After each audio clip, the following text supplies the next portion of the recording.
بسم الله الرحمن الرحيم ويسألونك عن المحيض قل هو أذى فاعتزلوا النساء في المحيض ولا تقربوهن حتى يطهرن فإذا تطهرن فأتوهن من حيث أمركم الله إن الله يحب التوابين ويحب المتطهرين۔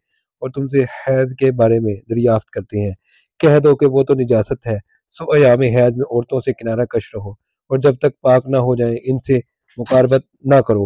ہاں جب پاک ہو جائیں تو جس طریق سے خدا نے ارشاد فرمایا ہے ان کے پاس جاؤ، کچھ شک نہیں کہ خدا توبہ کرنے والوں اور پاک صاف رہنے والوں کو دوست رکھتا ہے۔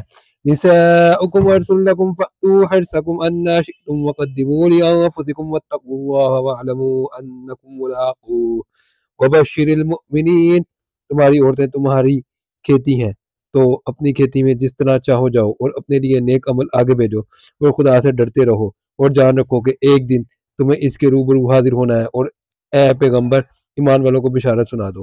وَلَا تَجْعَلُوا اللَّهَ عُرْضَةً لِأَيْمَانِكُمْ أَن تَبَرُّوا وَتَتَّقُوا وَتُصْلِحُوا بَيْنَ النَّاسِ وَاللَّهُ سَمِيعٌ عَلِيمٌ۔ اور خدا کے نام کو اس بات کا حیلہ نہ بنانا کہ اس کی قسمیں کھا کھا کر سلوک کرنے اور پرہیزگاری کرنے اور لوگوں میں صلح و سازگاری کرانے سے رک جاؤ، اور خدا سب کچھ جانتا سنتا ہے۔ لا يؤاخذكم الله باللغو في أيمانكم ولكن يؤاخذكم بما كسبت قلوبكم والله غفور حليم۔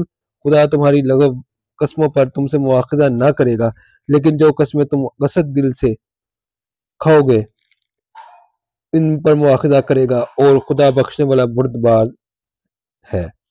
للذین یؤلون من نسائهم تربص 4 اشہر فإن فاءوا فإن اللہ غفور رحیم۔ جو لوگ اپنی عورتوں کے پاس جانے سے قسم کھا لیں ان کو 4 مہینے تک انتظار کرنا چاہیے، اگر اس عرصے میں قسم سے رجوع کر لیں تو خدا بخشنے والا مہربان ہے۔ وَإِنْ عَزَمُوا الطَّلَاقَ فَإِنَّ اللَّهَ سَمِيعٌ عَلِيمٌ۔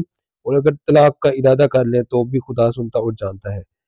وَالْمُطَلَّقَاتُ يَتَرَبَّصْنَ بِأَنفُسِهِنَّ 3 قُرُوءٍ ولا يحل لهن أن يكتمن ما خلق الله في أرحامهن إن كن يؤمن بالله واليوم الآخر وبولتهن حق بردهن في ذلك إن أرادوا إصلاحا ولهن مثل الذي عليهن بالمعروف وللرجال عليهن درجة والله عزيز حكيم۔ اور طلاق والی عورتیں 3 حیض تک اپنی تئیں روکے رہیں، اور اگر وہ خدا اور روز قیامت پر ایمان رکھتی ہیں تو ان کا جائز نہیں کہ خدا نے جو کچھ ان کے شکم میں پیدا کیا ہے اس کو چھپائیں، اور ان کے خاوند اگر پھر موافقت چاہیں تو اس مدت میں وہ ان کو اپنی زوجیت میں لے لینے کے زیادہ حقدار ہیں، اور عورتوں کا حق مردوں پر ویسا ہی ہے جیسے دستور کے مطابق مردوں کا حق عورتوں پر ہے، البتہ مردوں کو عورتوں پر فضیلت ہے، اور خدا غالب اور صاحب حکمت ہے۔